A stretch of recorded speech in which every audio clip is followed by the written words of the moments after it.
Salut tout le monde et bienvenue à notre Deep Dive du jour. On va se plonger dans des extraits courts sur la théorie de l'information. Ah On oui, va décortiquer la notion même d'information, quoi. c'est ça. C'est un sujet assez passionnant, même si ça peut paraître un peu abstrait. Ouais. On va essayer d'enlever un peu ce côté abstrait et puis de rendre les choses un peu plus accessibles. Carrément. Donc ensemble, on va essayer de décrypter les concepts clés de la théorie de l'information. On va voir comment est-ce qu'on mesure l'information, comment on analyse les liens entre les différentes informations. Ouais. Et puis aussi, quelles sont les applications concrètes, par exemple, dans la communication numérique. Super sujet. Bon, bah du coup, pour commencer, je pense qu'il faut se poser la question fondamentale. Oui. C'est quoi l'information, ça? Alors, figurez-vous qu'il y a plusieurs écoles de pensée. Il y a une vision analytique qui se focalise sur la machine, et puis il y a une vision systémique qui prend en compte l'individu. Donc, la théorie de l'information, elle s'intéresse surtout aux signes. D'accord. C'est l'aspect qui est crucial pour les ordinateurs. Donc si je comprends bien, la théorie de l'information, elle s'intéresse plus à la forme, au code qu'au sens pour l'humain. Exactement.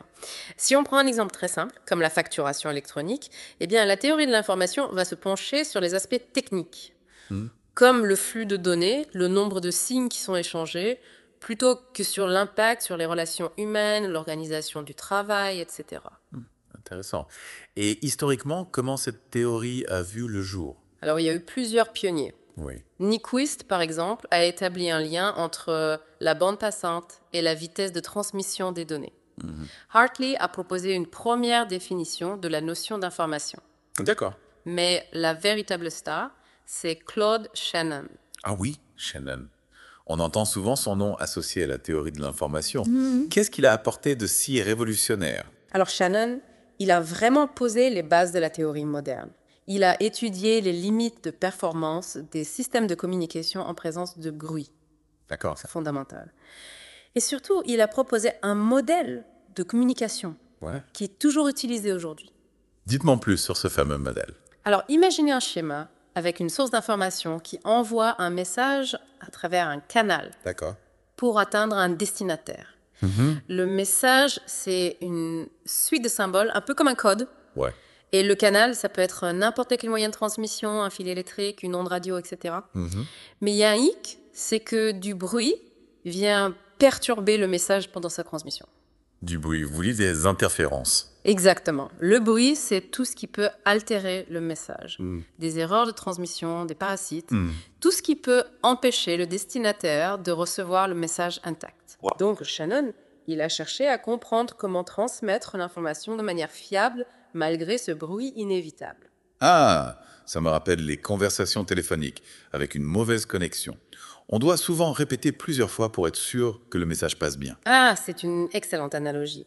Et ce modèle de Shannon, il ne s'applique pas qu'au téléphone. C'est vraiment un schéma général pour tous les systèmes de communication. Que ce soit dans un ordinateur, dans un cerveau humain, on retrouve ce même schéma. D'accord, donc on a une source, un message, un canal bruyant, mais comment on mesure l'information elle-même? On parle de billes, de Shannon. Comment on quantifie quelque chose d'aussi abstrait? Alors c'est là que ça devient vraiment captivant. Shannon, il a introduit le concept d'entropie pour mesurer l'information. L'idée de base, c'est que plus un événement est improbable, plus il contient d'informations. D'accord. Si vous lancez une pièce et qu'elle tombe sur face, c'est pas très surprenant. Ouais. Mais si elle atterrit sur la tranche, là, c'est de l'information. Ah oui, je vois. Plus c'est inattendu, plus ça nous apprend quelque chose. Tout à fait. Et pour mesurer cette surprise, Shannon, il a utilisé une fonction logarithmique. Imaginez, plus un événement est probable, plus son logarithme est petit et donc moins il contient d'informations. Et du coup, les unités comme le bi ou le Shannon, ça correspond à quoi? Alors, ce sont simplement différentes unités pour mesurer l'entropie. Un peu comme on utilise des mètres, des kilomètres pour mesurer une distance. Ouais. Le Shannon, c'est l'unité de base et un bit, ça équivaut à un Shannon. D'accord. On a aussi le NAT, qui utilise le logarithme naturel, et le Hartley, qui utilise le logarithme en Bazzi. Ok. On commence à avoir une idée de ce qu'est l'information et comment on la mesure, mais est-ce que le contexte a une influence sur la quantité d'informations? Absolument, il faut prendre en compte l'information conditionnelle. Si vous entendez un bruit dehors en pleine journée, ça n'a rien d'extraordinaire. Mais si vous l'entendez à 3 heures du matin, dans un quartier calme, eh ben, ce bruit devient soudainement beaucoup plus intriguant, vous trouvez pas? Effectivement. Le contexte change tout, mais comment quantifier cette information qui dépend du contexte? Alors, on utilise la notion d'information conditionnelle. Imaginez que vous essayez de deviner l'âge de quelqu'un. Si vous connaissez sa profession, ça peut réduire considérablement votre incertitude. Mhm, C'est l'information conditionnelle à l'œuvre. d'accord. Elle est liée à l'information conjointe qui mesure l'information partagée par deux événements. D'accord, donc le contexte peut nous donner plus d'informations sur un événement. Et qu'en est-il des relations entre les différentes informations? Che probabilité d'arrivimento. Alors, c'est là qu'intervient la notion d'information mutuelle. Elle quantifie la quantité d'informations partagées par deux événements. Par exemple, avez-vous déjà remarqué que connaître les goûts musicaux d'une personne peut parfois vous en dire long sur sa personnalité? C'est l'information mutuelle en action. Fascinant. On pourrait presque dire qu'il y a une sorte de carte des relations entre les informations. On peut visualiser ces relations avec un diagramme de Venn. Imaginez deux cercles qui se chevauchent, chacun représentant l'entropie d'une variable. La zone de chevauchement, c'est l'information mutuelle, l'information qu'elles ont en commun. Et ce qui est important à retenir, c'est que le conditionnement réduit l'incertitude. En général, plus on en sait, mieux on comprend voir. On a vu comment visualiser les relations entre les informations. Maintenant, si on s'intéressait à l'entropie des variables aléatoires, ce genre de choses qu'on utilise en statistique. Ah oui, bonne idée. Comment est-ce qu'on applique tout ça aux variables aléatoires? On a parlé de l'entropie, mais comment on la calcule concrètement? Eh bien, l'entropie d'une variable aléatoire, c'est en quelque sorte la quantité moyenne d'informations qu'elle porte. Prenons l'exemple d'une variable binaire qui ne peut prendre que deux valeurs, comme pile ou face. Si les deux valeurs sont équiprobables, l'entropie est maximale, car on est dans l'incertitude totale. Mais si l'un des résultats est beaucoup plus probable que l'autre, eh bien, l'entropie diminue car on a moins d'incertitude. Si je comprends bien, c'est comme pour la météo. 50% de chance de pluie, entropie maximale, on ne sait pas trop à quoi s'attendre. 90% de chance de pluie, entropie faible, on prend notre parapluie. Parfaitement. Et ce concept d'entropie a des implications bien au-delà de la météo. Il est utilisé en physique, en biologie, en informatique. C'est une notion fondamentale pour comprendre les systèmes complexes. C'est vraiment fascinant de voir comment une idée aussi abstraite que l'information peut avoir des applications aussi concrètes. Mais avant d'aller plus loin, j'aimerais bien revenir sur un point qu'on a évoqué rapidement, l'information propre d'un événement. C'est la base de tout, n'est-ce pas? On a parlé de la surprise qu'un événement apporte, mais comment la mesure-t-on précisément? Excellente question. En fait, plus la probabilité d'un événement est faible, plus son information propre est grande. En d'autres termes, plus un événement est improbable, plus il nous apprend quelque chose. C'est logique. Si je lance un dé et que j'obtiens un 6, c'est moins surprenant que si j'obtiens 1, car chaque face a la même probabilité de sortir. Exactement. Et pour exprimer cette relation entre la probabilité et l'information propre, on utilise une fonction mathématique, la fonction logarithmique. Elle nous permet de calculer l'information propre d'un événement en fonction de sa probabilité. Et c'est là qu'interviennent les unités de mesure de l'information, comme le Shannon ou le bit. Donc, si je comprends bien, le logarithme d'une probabilité nous donne la quantité d'informations propres de l'événement correspondant. Tout à fait. Et le choix de la base du logarithme détermine l'unité de mesure. Si on utilise le logarithme en base 2, l'unité est le Shannon ou le bit. Si on utilise le logarithme népérien, l'unité est le na. Et si on utilise le logarithme en base 10, l'unité est le Hartley. Ok, c'est un peu technique, mais je commence à saisir l'idée. On a beaucoup parlé d'entropie, mais est-ce qu'il y a d'autres propriétés importantes à connaître? Oui, absolument. Par exemple, l'entropie est toujours positive ou nulle, et elle augmente avec le nombre d'états possibles d'une variable. Plus il y a de possibilités, plus l'entropie est élevée. Imaginez le choix d'un restaurant dans une ville avec des centaines d'options. L'entropie est énorme. On est vite perdu dans un tel choix. Et comment gère-t-on l'entropie quand on a plusieurs variables aléatoires en même temps? Là, les choses deviennent encore plus intéressantes. On peut calculer l'entropie conjointe de plusieurs variables qui mesurent l'incertitude totale du système. Par exemple, si on considère deux variables aléatoires, comme la température et la pression atmosphérique, leur entropie conjointe nous donne une mesure de l'incertitude totale sur l'état de l'atmosphère. Donc l'entropie conjointe nous donne une vue d'ensemble de l'incertitude d'un système à plusieurs variables. Intéressant. Et peut-on analyser l'influence d'une variable sur une autre lac? Absolument. C'est là qu'intervient la notion d'entropie conditionnelle. L'entropie conditionnelle d'une variable x, sachant une autre variable, y mesure l'incertitude récente sur x, lorsqu'on connaît la valeur de G-Lut. Par exemple, si on connaît la température extérieure, l'incertitude sur la pression atmosphérique diminue, car les deux variables sont liées. C'est comme si on réduisait le nombre de possibilités en fixant la valeur d'une variable. Et du coup, y a-t-il un lien entre l'entropie conjointe, l'entropie conditionnelle et les entropies individuelles des variables? Oui, il existe une relation fondamentale qui lie ces différentes entropies. L'entropie conjointe de deux variables est égale à l'entropie d'une variable plus l'entropie conditionnelle de l'autre variable, sachant la première. On peut donc décomposer l'entropie d'un système en fonction des informations qu'on a sur ses différentes composantes. Y a-t-il d'autres propriétés à connaître ces entropies? Bien sûr, fait. On sait par exemple que l'entropie conjointe est toujours supérieure ou égale à l'entropie individuelle de chaque variable. Cela signifie qu'on ne peut pas réduire l'incertitude totale d'un système en ignorant l'une de ses composantes. Il existe aussi la règle de chaînage, qui permet de calculer l'entropie conjointe de plusieurs variables en les conditionnant successivement. Ça me fait penser à la règle de Bay en probabilité.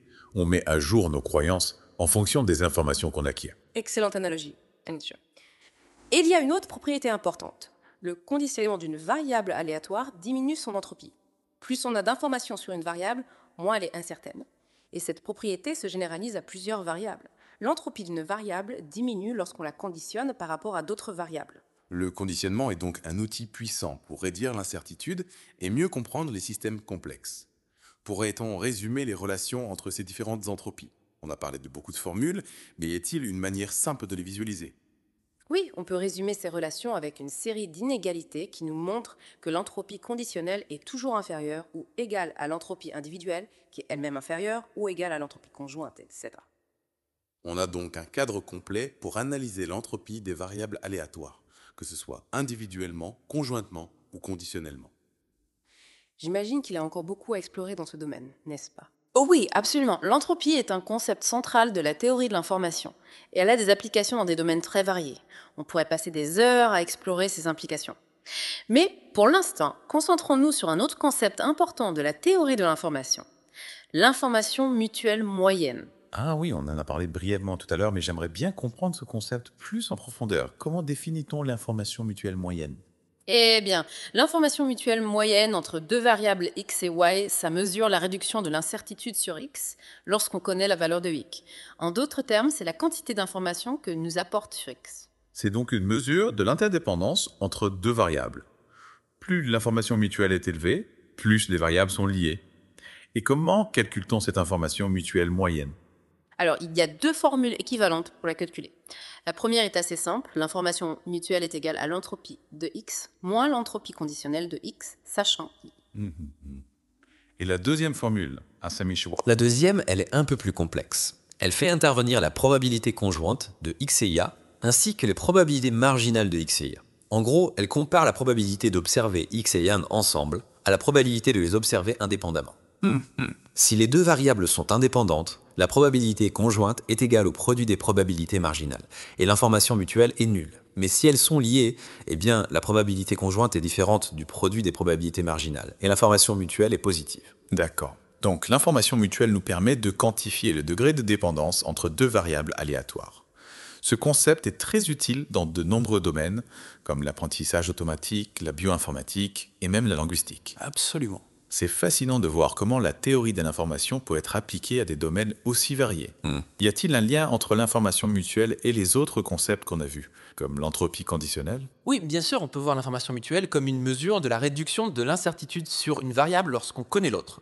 Si l'information mutuelle est élevée, ça signifie que la connaissance d'une variable nous donne beaucoup d'informations sur l'autre et donc que l'entropie conditionnelle est faible. D'accord, donc l'information mutuelle est une sorte de mesure complémentaire de l'entropie conditionnelle.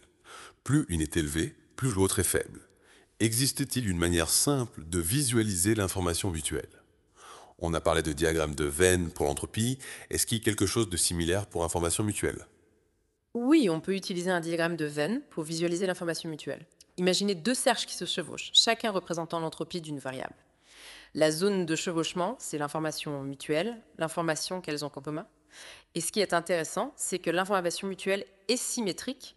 La quantité d'informations que i nous apporte sur x est la même que la quantité d'informations que x nous apporte sur x. C'est logique. Si deux variables sont liées, elles partagent la même information, peu importe dans quel sens on les considère. Y a-t-il un lien entre l'information mutuelle et d'autres mesures de dépendance statistique, comme le coefficient de corrélation brisé? Oui, il existe des liens entre l'information mutuelle et d'autres mesures de dépendance. Par exemple, si deux variables sont indépendantes, leur information mutuelle est nulle, tout comme leur coefficient de corrélation. Mais l'information mutuelle est une mesure plus générale que le coefficient de corrélation, car elle peut détecter des dépendances non linéaires. D'accord. L'information mutuelle est donc un outil plus puissant pour analyser les relations entre variables. Avant de conclure cette plongée dans la théorie d'une information, y a-t-il un dernier concept important à aborder? Oui, il y en a un dernier, un peu plus technique, mais très important pour comprendre l'information mutuelle moyenne à distance de Kullback-Leibler. J'ai déjà entendu ce nom quelque part, mais je ne me souviens plus trop de ce que c'est. Pourriez-vous nous rafraîchir la mémoire? Bien sûr, la distance de Kullback-Leibler, ou divergence de Kullback-Leibler, est une mesure de la différence entre deux distributions de probabilité. Imaginez, elle nous dit à quel point une distribution est éloignée d'une autre. D'accord, c'est donc une sorte de distance entre des distributions. Quel est le lien avec l'information mutuelle? Figurez-vous que l'information mutuelle moyenne entre deux variables x et y est égale à la distance de Kullback-Leibler entre la distribution conjointe de x et y et le produit des distributions marginales de x et y. En d'autres termes, l'information mutuelle mesure la distance entre ce qu'on observerait si les variables étaient indépendantes et ce qu'on observe réellement. Ah, je comprends mieux. C'est comme si on mesurait l'écart à l'indépendance entre deux variables. Plus la distance est grande, plus les variables sont dépendantes et plus l'information mutuelle est élevée. Exactement. La distance de Kullback-Leibler nous donne une autre façon de comprendre l'information mutuelle en la reliant à la notion de divergence entre distributions de probabilité. On a vraiment exploré les profondeurs de la théorie de l'information aujourd'hui. On a vu comment quantifier l'information, comment mesurer l'incertitude avec l'entropie et comment analyser les relations entre les variables avec l'information mutuelle. J'imagine qu'il y a encore beaucoup à découvrir dans ce domaine, n'est-ce pas? Absolument. La théorie de l'information est un domaine en constante évolution, avec des applications dans une multitude de disciplines. Par exemple, saviez-vous qu'elle joue un rôle crucial dans le développement de l'intelligence artificielle, la compression de données, la cryptographie et même la génétique? C'est incroyable. On dirait que la théorie de l'information est vraiment un langage universel pour comprendre le monde qui nous entoure. Exactement. Et c'est ce qui la rend si fascinante. Elle nous donne un cadre conceptuel pour appréhender l'information sous toutes ses formes, qu'il s'agisse de signaux électriques, de séquences d'ADN ou même d'interactions sociales. Avant de conclure cette plongée, auriez-vous une dernière réflexion à partager avec nos auditeurs? Je dirais que la théorie de l'information nous rappelle que l'information n'est pas simplement une matière première passive. C'est une force dynamique qui façonne notre réalité, qui influence nos décisions et qui guide l'évolution des systèmes complexes.